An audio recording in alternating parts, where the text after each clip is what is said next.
Allez, c'est l'heure maintenant de notre débat. On va parler non-coté financier avec mes invités. Luc Marvinda, partenaire chez Eurazeo. Luc, bonjour. Bonjour. Et avec nous, pour une première, c'est le directeur innovation et gestion privée de Sven Capital Partners, Xavier Leblanc. Bonjour. Bonjour Jean-François.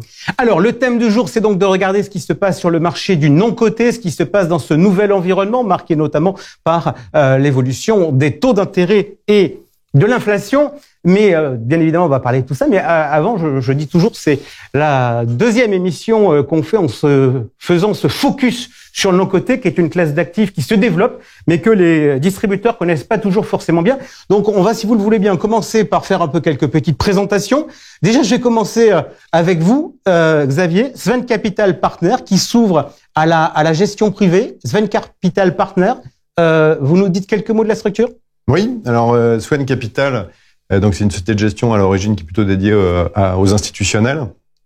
Deux gros actionnaires références, le groupe OFI, donc dont l'actionnaire est le groupe AEMA avec la Massif, Abeille, Aesio, également plusieurs mutuelles, et également un deuxième actionnaire qui est le Crédit Mutuel Arkea, et une partie de l'équipe également qui est associée au capital de cette société, puisque nous encourageons vivement le partage de la valeur. Donc la première chose a été de nous l'imposer à nous-mêmes. Ok, historiquement pour les clients qui étaient plutôt institutionnels, donc qui étaient plutôt la clientèle captive de la maison, quelles expertises vous avez développées ? Alors ça s'est beaucoup ouvert. Hein. C'est une société qui s'est créée en 2015 en apportant deux business units des groupes. Donc effectivement quelques clients captifs au départ, mais beaucoup d'ouverture vers l'extérieur. Encore une fois, essentiellement institutionnel dans un premier temps, avec une approche de type multigestion. Donc, au travers de fonds, nous investissons dans d'autres fonds. Et également une ouverture à de la gestion directe assez spécifique, puisque essentiellement dédiée à l'impact, avec un fonds dans la méthanisation et un fonds dans la protection des océans. Donc, une grosse démarche ESG pour environnement, social et gouvernance, qui est vraiment la colonne vertébrale et la construction de la structure. Ok. On s'est connus. Dans une vie passée, vous faisiez des matières premières. Comment on passe des matières premières au non-coté ? C'était une opportunité. En fait, on avait une société de gestion effectivement avec deux associés qu'on a vendu au groupe OFI. Et donc le groupe OFI, possédant une business unit dédiée au non-coté, m'a proposé l'opportunité de rejoindre et de construire justement cette nouvelle aventure, puisque j'avais également un petit passé entrepreneurial, on va dire. Ok, parfait. Luc Marvinda, on parle maintenant d'Eurazeo. Alors, on parle d'Eurazeo. On s'est connus, il y a de cela quelques années, vous veniez sur ce plateau avec Idinvest. Idinvest qui a été racheté par Eurazeo. Qu'est-ce qu'on peut dire aujourd'hui de la franchise Wealth Management d'Eurazeo dont vous vous occupez ? En fait, maintenant, effectivement, le mariage, c'est de l'histoire ancienne. Ça remonte à 5 ans. Mais ça s'est très bien développé. C'était vraiment un mariage de complémentarité.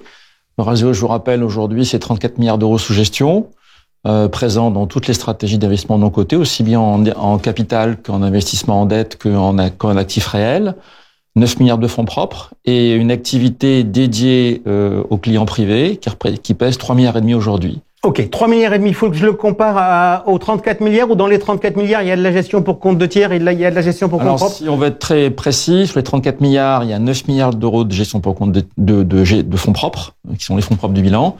Donc ça nous amène à 25 milliards, et sur les 25 milliards, il y a 3,5 milliards de gestion privée. Ok, on parlera tout à l'heure des dynamiques sur l'année 2022 et sur ce début d'année 2023. Première question, je dirais pédagogique.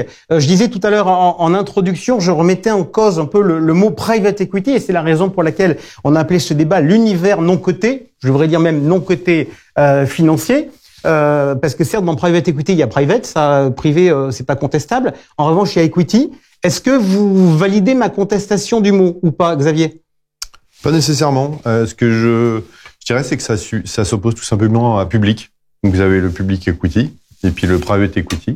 C'est deux approches différentes et vous allez retrouver effectivement dans cette partie un point coté et un point non coté. Luc ? Oui, nous on parle des marchés privés, effectivement, private markets. Donc ça regroupe des stratégies de capital, mais aussi de dette. Donc private equity, c'est capital privé. Donc si on fait de la dette, c'est pas du private equity. Donc je préfère effectivement la notion de non coté. Ok. Alors, le non-coté, l'histoire, maintenant, ça a plus de 20 ans. À l'origine, pour la clientèle grand public, c'était les fonds fiscaux et notamment les fonds communs de placement dans l'innovation. Juste, Luc, on en est où d'un point de vue réglementaire? On attendait des réponses de la part de la Commission européenne pour savoir si on avait le droit de refaire un tour en 2023. On les a eu? Oui, tout à fait. Ça repart et on est dans les conditions similaires à ceux de l'an dernier, c'est-à-dire qu'on peut réduire son impôt au maximum de 25% du montant effectivement investi par le FCPI dans des entreprises innovantes. Xavier Leblanc, FCPI chez Sven Capital, j'imagine que vous en aviez via côté Arkea, qui a un réseau de distribution. Il y aura une campagne en 2023? Oui, il y avait un fonds qui avait été créé l'année dernière et qui sera reconduit pour une année en termes de commercialisation, qui aura l'avantage d'avoir déjà démarré quelques actifs et quelques premiers investissements. Donc une deuxième année de commercialisation pour ce fonds. Luc nous disait un avantage de 25%, 25% de la partie investie. Quel va être le taux d'investissement? Chez nous, c'est 22,5. Ok. Luc, il y aura une campagne 2023? Oui, tout à fait. Et on sera sur un taux de 23%. Bon, on s'est pas concerté. Effectivement, on aura notre FCPI, on va dire traditionnel, qui va être lancé en septembre jusqu'à la fin de l'année. Il investit sur quel secteur? On est exclusivement dans la technologie digitale et dans la transition énergétique et également dans la santé. Le produit, donc, il va être renouvelé pour cet exercice et qui servira pour la campagne 2023. Investi dans quel secteur?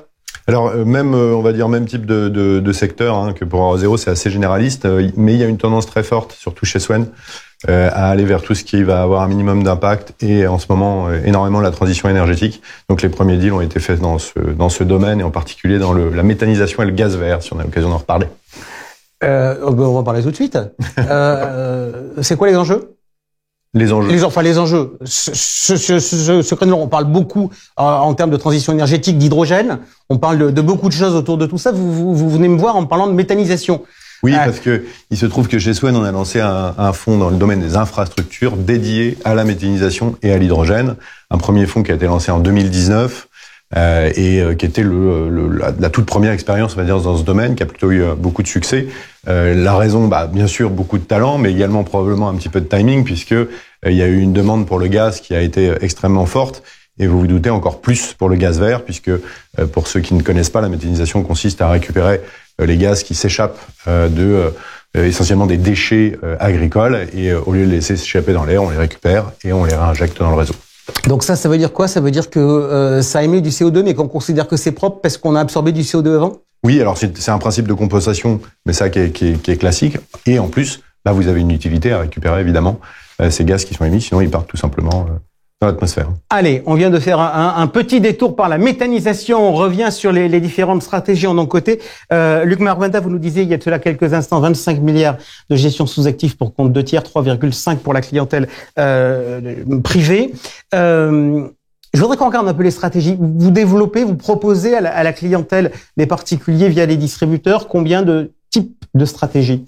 Alors en fait, on essaie d'offrir nos stratégies d'investissement aussi bien à des clients institutionnels qu'à nos clients privés. Donc on est présent aujourd'hui dans toutes les stratégies qui sont développées par le groupe. Ça commence dans la partie investissement en capital par du venture à travers les FCPI. C'est une petite partie de notre... D'accord, donc ça, on est au tout début de la création des entreprises. Voilà, quand l'entreprise est un petit peu plus développée, c'est ce qu'on appelle le growth equity. Donc ça, c'est nos fonds de growth equity dans la tech digitale européenne. Ensuite, on passe sur la partie buyout. On a un fonds qui s'appelle Eurazeo Principal Investment qui fait du buyout avec les stratégies de capital transmission du groupe Eurazeo.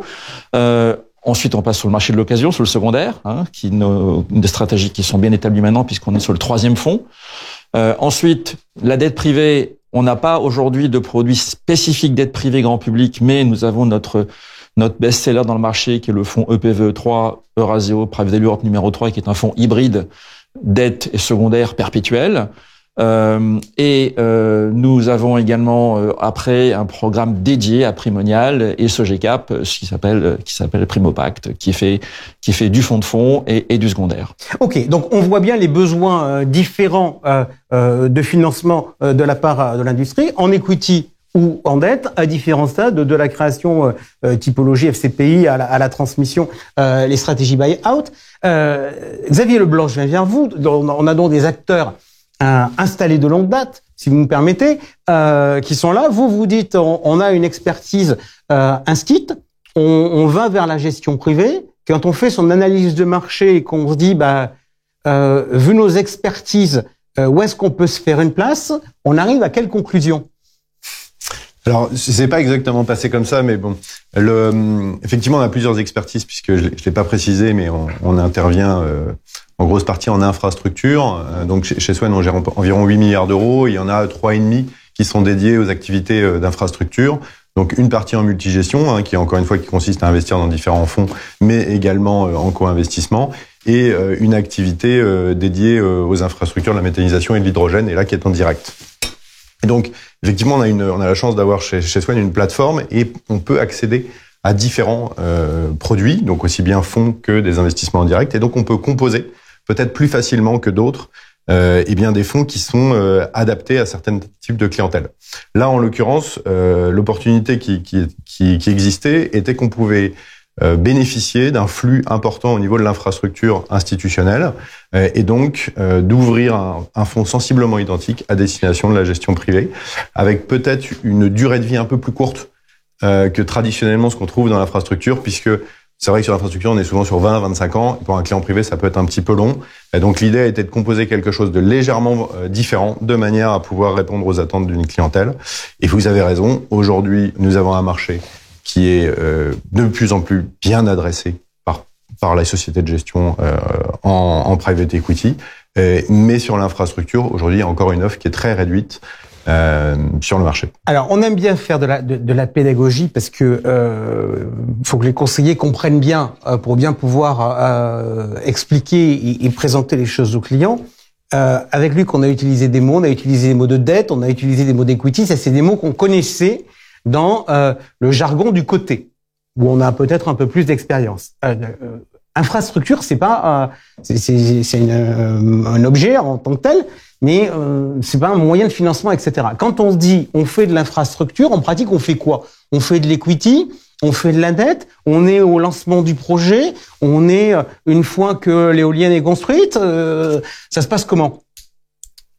On peut être aux deux, en equity et en dette. On utilise les mêmes outils pour financer les actifs. Donc les actifs infrastructures, on a commencé à en dévoiler quelques-uns, les éoliennes ou bien la méthanisation.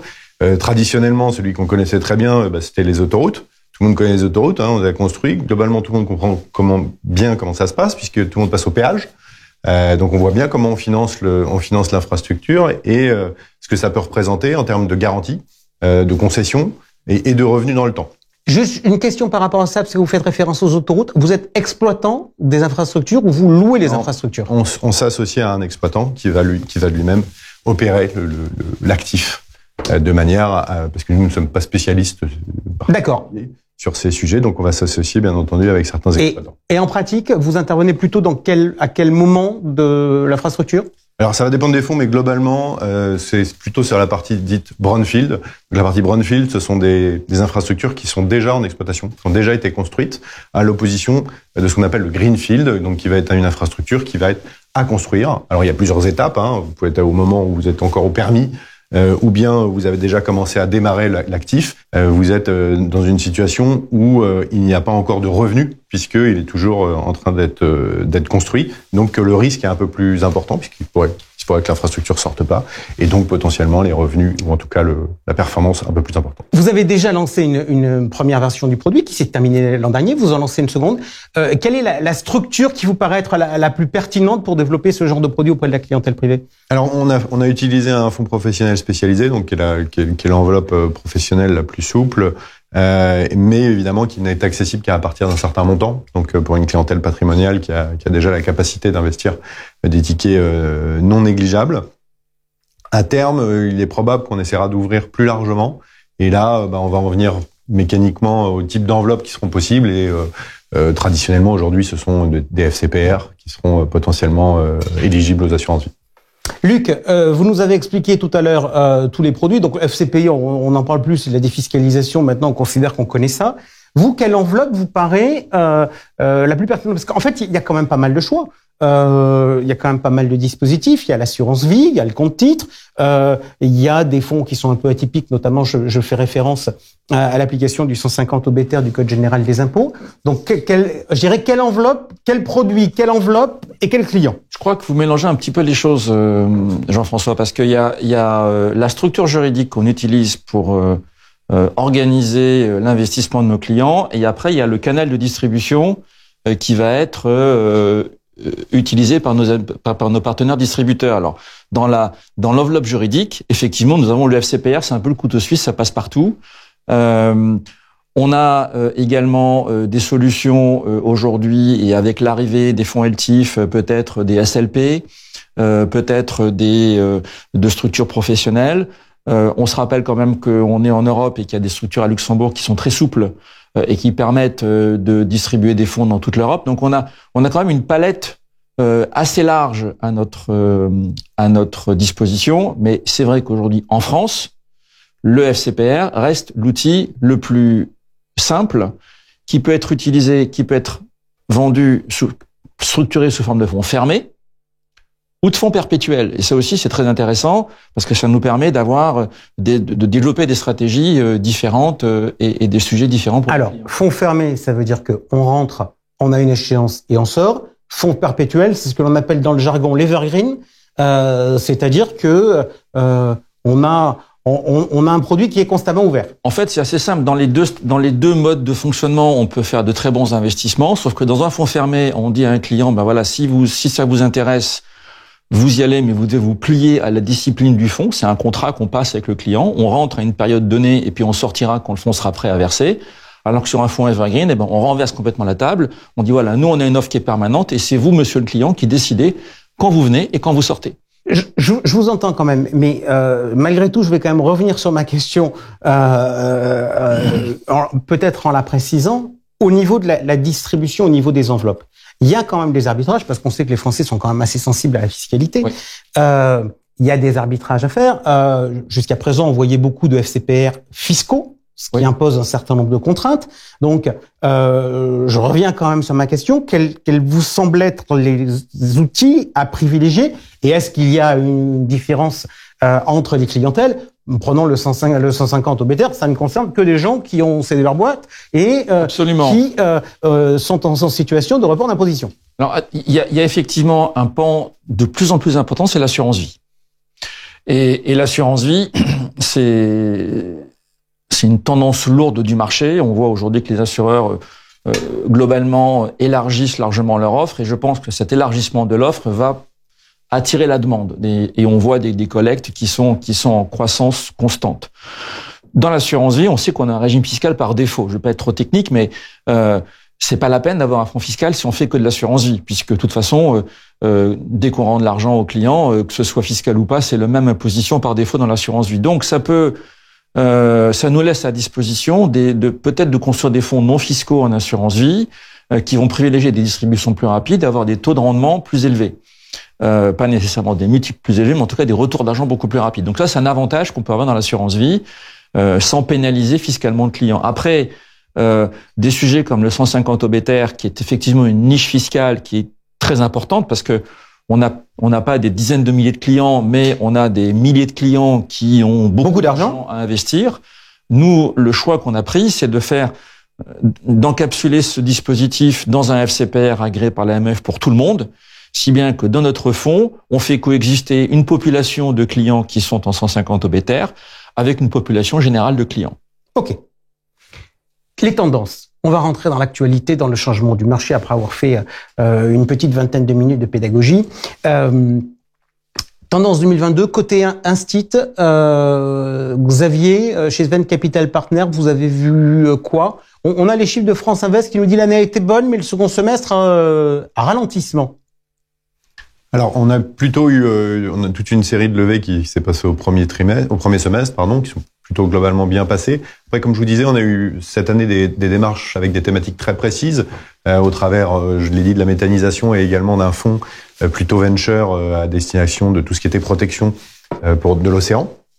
Donc, On a eu une année de levée plutôt satisfaisante. Même en fonds de fonds, c'était très correct par rapport aux objectifs qu'on s'était posés. Mais vous avez raison, on a eu une fin d'année beaucoup plus hésitante. Deuxième semestre où on voit qu'il y a plus de questions et surtout une projection sur 2023 en se disant ça va être beaucoup plus compliqué avec moins de potentiel. Luc Maruenda sur la clientèle privée 2022. Alors 2022 a été une bonne année pour la clientèle privée, mais attention, ici encore une fois, et je pense que c'est intéressant de montrer la différence de rythme entre les clients institutionnels et les clients privés. Si je prends 2021, le groupe Eurazeo a levé 5 milliards 100 avec 550 millions d'euros de clients privés, donc environ 10%. Et en 2022, beaucoup plus compliqué sur les clients institutionnels, le groupe Eurazeo a levé 3 milliards 100, dont 800 millions d'euros de clients privés. Donc, d'un coup, on est devenu très important. Je pense qu'en 2023, on va revenir à une proportion d'environ 20% des clients particuliers dans la collecte globale du groupe Eurazeo. Ok, alors ça nous démontre que les institutionnels sont un peu en train de lever le pied, et donc ça nous amène vraiment au cœur du sujet par rapport à la clientèle privée. Il faut qu'on s'interroge aujourd'hui sur l'impact de la hausse des taux et de l'inflation sur le non-coté. On va commencer par, on va faire une échelle de valeur relativement simple. Est-ce que ce nouvel environnement est très pénalisant, moyennement pénalisant ou pas pénalisant du tout? Luc Maruenda, en 2 mots, et après on rentre dans le détail. Je veux dire que c'est beaucoup plus challenging pour nous. 2 mots, challenging. Xavier? Alors, je vais dire que jusqu'à présent, il n'a pas été pénalisant. Ok. Alors, on essaie de comprendre les enjeux. On commence par quoi? On commence par la partie equity, c'est-à-dire quand on finance la partie equity des sociétés en croissance. On va se mettre sur le début et sur le milieu. Quel impact ça a? Alors, déjà, si ça dépend, il y a des catégories. Il y a l'inflation et les taux d'intérêt. Donc, peut-être pas les mettre dans le même sac. Si je prends typiquement le sujet de l'infrastructure, puisque c'est celui qu'on a travaillé et qui a bien fonctionné en 2022, il y avait quand même une thématique qui dit que dans l'infrastructure, on a des contrats qui sont à long terme et qui sont la plupart du temps indexés à l'inflation. Donc, on a une protection contre l'inflation, donc un actif qui, logiquement, dans le temps, devrait être bien adapté. D'accord, mais on est d'accord aussi qu'on a un actif taux. Absolument. Et qui, de fait, est pénalisé par la remontée des taux. Et jusqu'à présent, c'est pour ça que j'ai bien insisté sur jusqu'à présent, tous ces projets, ils avaient déjà embarqué la dette, donc ils n'étaient pas trop impactés dans l'immédiat. On savait où est-ce qu'on allait avec des taux, alors parfois un peu variables, mais globalement plafonnés. Donc c'était relativement bien dessiné. Et là, c'est ce que dit Luc, c'est qu'on va rentrer dans un environnement qui va être beaucoup plus challenging. Les 2 éléments, c'est que ça fait 40 ans qu'on n'a pas connu ce rythme d'inflation. Donc c'est nouveau pour les gérants. Il y a les gérants qui sont en place aujourd'hui, ils n'ont jamais connu une situation de ce type. Donc c'est vrai que c'est nouveau. Ils rentrent dans un nouvel environnement. Et pareil pour l'orientation des taux d'intérêt. Alors on n'avait quand même pas du tout une situation à la 2008 avec des leviers qui étaient très très très élevés. Donc on est dans une situation qui est quand même plus facilement encaissable. Malgré tout, et on l'a suffisamment dit avant, on est dans un environnement qui est non liquide, dans le non-coté, qui est bloqué. Et donc, les effets, on va dire, des taux d'intérêt, pour l'instant, on les a plutôt décalés. Donc, la question, c'est qu'est-ce qu'on va avoir en 2023? Est-ce qu'on constate aujourd'hui qu'il y a moins de deals quand même que dans les mois précédents? Oui, il y a moins de deals. Alors, ça dépend où. On va dire que dans la partie large cap, oui, il y a moins de leviers, moins de disponibilité, donc il y a eu moins de deals. Il y a eu beaucoup moins d'exits. On a eu une année 2021 qui était absolument extraordinaire et qui a permis de générer pas mal de sessions. Et là, derrière, on a eu effectivement moins de dynamique. C'est marrant, il y a quand même regardez l'émission du mois dernier sur l'immobilier, il y a quand même beaucoup de similarités avec le monde de l'immobilier. Luc Maruenda, Xavier vient de nous répondre sur le sujet infrastructure, sur le sujet des valos. Donc, si on prend par exemple le fonds croissance de sociétés qui sert notamment celui dont vous nous parliez tout à l'heure au 150 Obéter. Oui. Quel type d'impact peuvent avoir l'inflation et la hausse des taux? Relativement peu, parce que c'est des stratégies sur lesquelles on est ce type d'entreprise n'empruntent pas. Les financements sont 100% en capital. Donc on est beaucoup moins impacté de ce côté-là. D'accord. En revanche, ça va se faire bouffer des marges. De toute façon, la remontée des taux et l'inflation fait que toutes les sociétés, où qu'elles soient, se retrouvent avec une petite dégradation de leur marge parce qu'ils vont pas nécessairement toujours être capables de transférer la hausse de leurs coûts dans leur chiffre d'affaires. Ça, on a compris. Ce qu'il faut, c'est que et peut-être que ça va avoir un petit impact au niveau des multiples, mais si on reste sur des montages raisonnables, il ne devrait pas y avoir trop de sujets. Donc ça, c'est un premier élément. Donc sur la partie gross equity, on n'est pas trop les stratégies pure private equity dans lesquelles on finance 100% capital. À la limite, la hausse des taux, c'est pas trop un sujet. C'est plus un sujet peut-être sur la partie capital transmission où là, effectivement, il y a de la dette. Et à contrario, c'est un sujet qui va être un accélérateur de notre business, notamment sur la dette privée, parce que justement, le fait qu'il y ait moins de crédits aujourd'hui accordés par les banques à nos sociétés fait que la stratégie dette privée est aujourd'hui en développement beaucoup plus rapide. Et question, tout à l'heure, vous m'aviez dit que vous développiez une activité secondaire.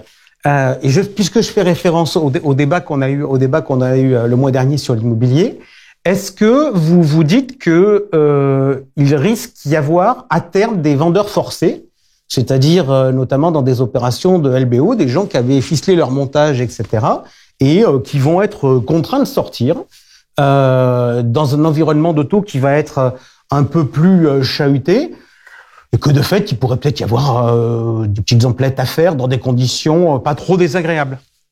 Alors, il faut faire attention à ce qu'on dit. Le secondaire, on en fait depuis 2003. Donc, ça fait 20 ans qu'on a une stratégie secondaire. On a plus de 2 milliards qui ont été déployés dans cette stratégie-là. Il y a toujours des cycles. Et quoi qu'il arrive, les institutionnels, de plus en plus aujourd'hui, parce que c'est un marché qui est réservé vraiment aux clients institutionnels, professionnels, c'est un marché qui est en croissance très importante. Donc déjà, vous savez que depuis quelques années, il y a eu beaucoup d'argent, des montants d'argent très importants qui ont été alloués dans l'industrie du private equity. Et mécaniquement, comme cette industrie, elle est pas liquide et qu'elle est fermée, quelques années plus tard, ça alimente du marché secondaire. Et ce qui est clair, c'est qu'il y a eu tellement d'argent levé dans les 5-6 dernières années qu'on va avoir mécaniquement une augmentation de ce marché. Et peut-être, effectivement, un effet d'aubaine lié à ces déséquilibres qui peuvent pousser peut-être plus des investisseurs à vendre. Est-ce qu'il faut s'attendre pour les porteurs de parts à des baisses de prix dans les mois qui viennent? Alors on s'y attendait. Enfin, les investisseurs en attendaient un petit peu en fin 2022, on va dire dès le troisième ou quatrième trimestre 2022. On l'a pas constaté à part dans le domaine du venture, donc la partie on va dire la plus tech. Et qui mécaniquement a été impacté par ce qui s'est passé sur le Nasdaq et en particulier aux États-Unis, où là on a revu effectivement des valorisations à la baisse. Sur les autres thématiques, ce n'est pas encore le cas. En tout cas aujourd'hui, on n'en a pas constaté. On a même eu plutôt des orientations favorables avec des marges qui se sont bien défendues, des résultats tout à fait corrects, et on a peut-être un shift ou en tout cas un mouvement de la part des entreprises. Qui est assez évident sur la partie venture, qui est la course à la rentabilité. C'est-à-dire qu'avant, on était plutôt à la course à la croissance. On avait cette capacité à refinancer de manière régulière.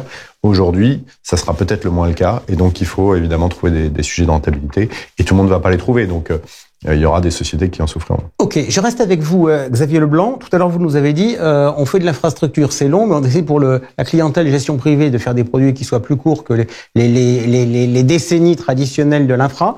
Est-ce que l'illiquidité est un atout ou un inconvénient du non-côté? En tout cas, de mon point de vue, parce que tout le monde n'a pas nécessairement la même approche, c'est que c'est un produit qui n'est pas liquide. Et il y a une partie de la performance qui est générée par le non-côté du fait de son illiquidité. Donc, vouloir le rendre liquide n'est pas nécessairement la meilleure idée. Vous partagez ou vous ne partagez pas? Complètement, mais ça dépend des stratégies qu'on utilise. Voilà, c'est pour ça que notre introduction sur non-coté et marché non-coté et private equity était très importante, parce que nous avons effectivement, en offre aujourd'hui un produit semi-liquide, attention, pas liquide mais semi-liquide, avec des liquidités trimestrielles, mais justement, c'est un produit qui fait de la dette privée majoritairement et du secondaire en capital de manière minoritaire. Et ça permet effectivement d'offrir une semi-liquidité aux clients, parce qu'on est sur des cycles d'investissement qui sont courts. Si on faisait un fonds qui était exclusivement sur des opérations d'investissement non coté dans des sociétés en direct, on serait sur des cycles de 5 à 6 ans, qui est le cycle naturel d'une transaction de private equity.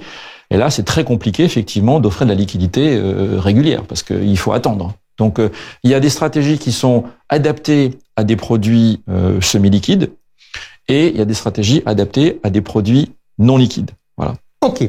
Un petit moment, même si on est déjà en train de déborder, mais sur la partie ISR, vous nous avez dit que c'était important, en particulier avec un actionnariat particulièrement mutualiste. Chez vous, c'est important sur quoi? Sur l'impact et les projets qu'on finance? Ah oui, alors chez nous c'est fondamental. Donc aujourd'hui, on lance notre politique de finances durables avec une gouvernance qui est dédiée à ce sujet, avec un membre du conseil d'administration qui va être dédié spécifiquement au suivi des investissements dits durables aujourd'hui. Et également, on a dans nos équipes une grosse équipe dédiée à l'ESG et ils ont un droit de veto sur les investissements. Donc, ils peuvent dire que ça ne correspond pas à nos politiques et s'opposer éventuellement à un investissement. Donc oui, il y a une tendance qui est très forte. Et dès le départ, en fait, la logique qu'on a suivie, c'est le principe de l'incitation et de la promotion. Parce que si on n'en parle pas, là, on est tranquille, il y aura jamais le sujet. Donc, effectivement, parfois, c'est pas dans le sens où les gens le souhaiteraient. Ça peut être des contraintes. Mais si on n'incite pas et si on ne pousse pas, une entreprise, une start-up, si vous lui mettez pas un certain nombre d'objectifs de ce type-là, il peut ne pas y penser.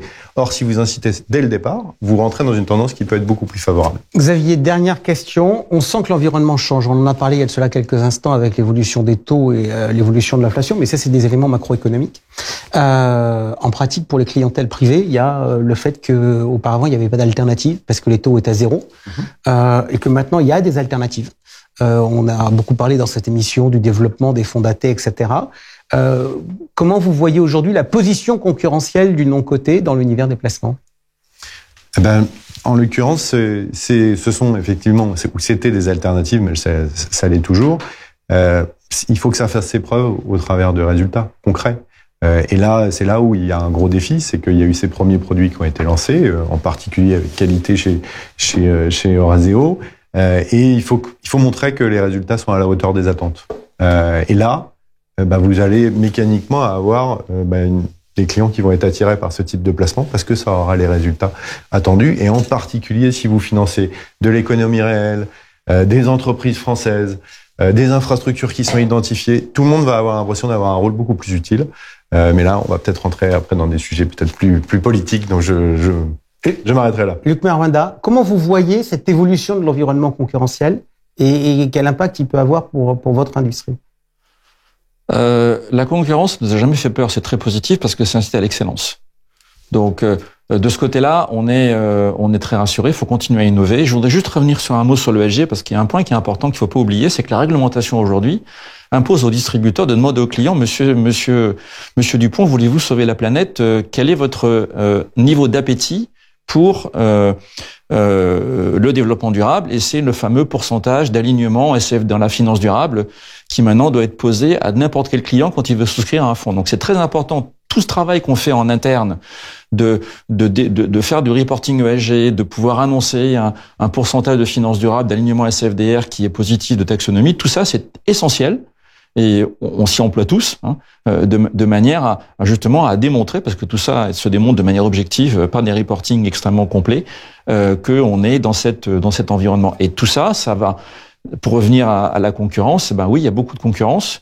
La première concurrence, c'est la remontée des taux. C'est que le fonds euro aujourd'hui, on voit des offres boostées à 3,5 voire 4%. Si vous êtes sur un fonds pure dette qui fait que du 5%, ça marche pas.